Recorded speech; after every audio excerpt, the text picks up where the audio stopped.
Income হয় না, 10 টাকা খরচের নাম 20 টাকা। মানুষ বলতে নির্বাচনের পরে দেশ জীবনযাপন ভালো চলবে, দিনগুলো ভালো চলবে, ওই কামাই রুজিতে বরকত হবে। কিন্তু এখন বর্তমানে বোঝা যেতেছে কামাই রুজি আর বরকত নাই।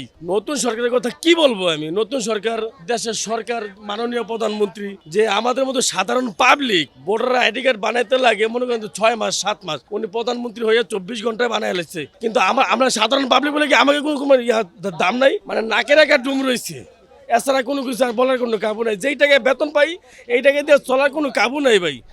জীবনযাপনে মনে করতে বলতেছেন যে সাধারণত পরিবার নিজে 1 টাকা কামায় না, 10 টাকা খরচ। আর কামাই থাকে না, খরচ করা যাবে। কামাই করবো কীভাবে আর খরচ করবো কীভাবে? এখনকার যে সিচুয়েশনের মধ্যে মানুষ বলতে নির্বাচনের পরে দেশ জীবনযাপন ভালো চলবে, দিনগুলো ভালো চলবে, ওই কামাই রুজিতে বরকত হবে। কিন্তু এখন বর্তমানে বোঝা যেতেছে কামাই রুজি আর বরকত নাই। ইনকাম হয় না, 10 টাকা খরচের নাম 20 টাকা। বাসা বাড়ি এখন বর্তমানে বলে যে আগে দেন। এটাই ভাবতেছি, কি বলবো ভাই আমি? আমার বলার কোনো কিছু কাবু নাই তো।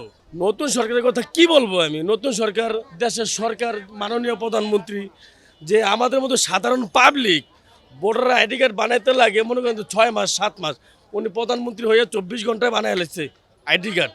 হ্যাঁ, যোগ্যতার কারণে 24 ঘন্টায় বানাইছে। কিন্তু আমরা সাধারণ পাবলিক বলে কি আমাকে কোনো দাম নাই?